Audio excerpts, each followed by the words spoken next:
crime do Código Penal, especificamente aqui sobre o artigo 13.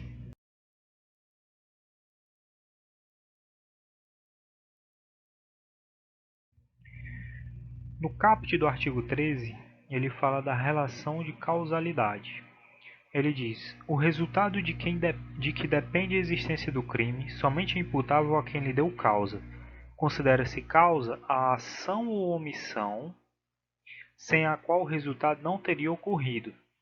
Na verdade, o caput do artigo 13 ele fala a teoria da equivalência dos antecedentes, a teoria do conditio sine qua non. É a condição sem a qual o resultado não teria ocorrido. Né? Muitas vezes as provas trazem esse nome aqui, teoria da equivalência dos antecedentes ou conditio sine qua non, que é a mesma coisa. Isso é o que diz o caput do artigo 13. O resultado de que depende a existência do crime somente é imputável a quem lhe deu causa, e considera-se a causa a ação ou omissão sem a qual o resultado não teria ocorrido. Então vamos aqui para o parágrafo 1º do artigo 13, que trata da superveniência de causa independente. A superveniência de causa relativamente independente exclui a imputação quando, por si só, produziu o resultado. Os fatos anteriores, entretanto, imputam-se a quem os praticou. Isso é um pouco complicado de entender lendo apenas o texto do Código Penal. No entanto, vamos aqui para um exemplo que fica bem interessante de entender. Né? Primeiro, interessante notar que isso trata da teoria da causalidade adequada, que ela é uma espécie de restrição à teoria do conditio sine qua non, que trata o caput do artigo 13. Então, o parágrafo 1º ele trata aí de uma causa de superveniência relativamente independente. Vamos aí. Ó, A, agindo com a intenção de matar, atira várias vezes em B, seu desafeto. B é socorrido ao hospital, mas morre durante a cirurgia. Não houve o rompimento do nexo causal. Então o A ele responderá por homicídio doloso consumado. Por quê? Porque ele tinha a intenção de matar. Essa intenção de matar aqui, muitas vezes as bancas podem trazer como o chamado animus octitendi ou animus necandi, né? Que é a intenção de matar. Aí vem aqui um exemplo interessante, que é a superveniência de causa relativamente independente. Por exemplo, B, no transporte ao hospital na ambulância, sofre um acidente, a ambulância bate e B morre. Nesse caso, A não responderá por homicídio consumado, apenas por homicídio na sua modalidade tentada, por homicídio tentado, tentativa de homicídio. Porque houve uma superveniência de causa independente que causou a morte do seu desafeto B. No entanto, se B morrer por um erro médico, não haverá um rompimento do nexo causal. B chegou ao hospital e houve no decorrer da cirurgia para desalojar as balas de B, por exemplo, houve um erro médico. Não houve o rompimento do nexo causal. Então A responderá pela morte de B, ou seja, por homicídio consumado.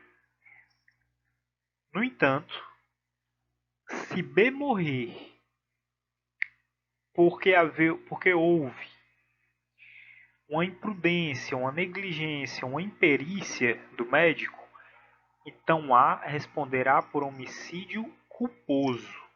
Mesmo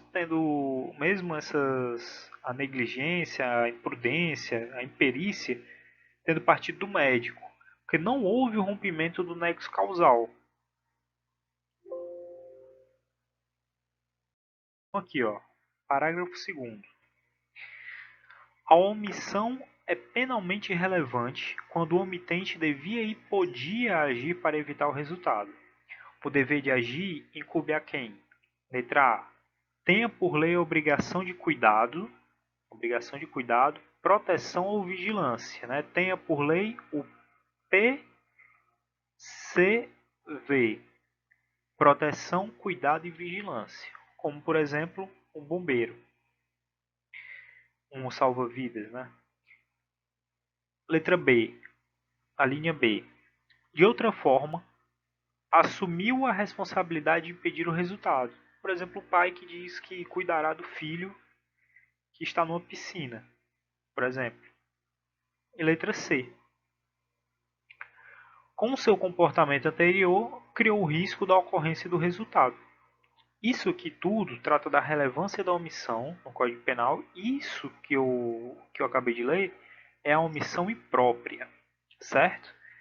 Que é também o chamado crime comissivo por omissão. Isso aqui cai bastante em concurso. Crime comissivo por omissão. A omissão própria, ela é diferente. A omissão própria, ela possui o caráter ali do dever genérico de agir. A omissão imprópria, ela trata ali do dever específico. Dever específico de agir. E a omissão própria do dever genérico de agir. E a omissão própria, ela surge com um tipo penal específico. Por exemplo, aí o artigo 135 do Código Penal, que é a omissão de socorro.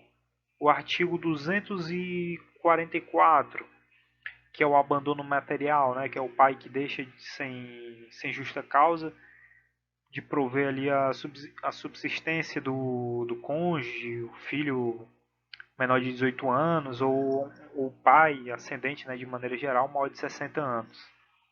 Isso aqui é a omissão própria. Uma diferença que também sempre cai em prova entre a omissão imprópria e a omissão própria. A omissão própria não admite tentativa.